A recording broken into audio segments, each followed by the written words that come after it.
How to turn on or turn off battery protection on Samsung Galaxy S26 Ultra.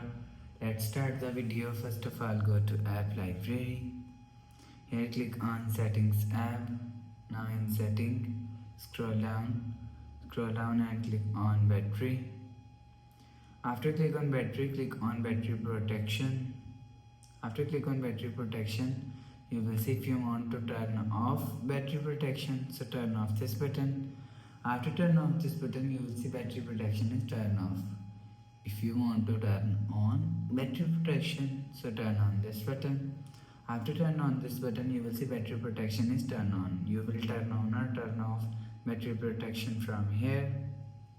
After the process, go back to home screen. So that's how you can turn on or turn off battery protection on Samsung Galaxy S26 Ultra.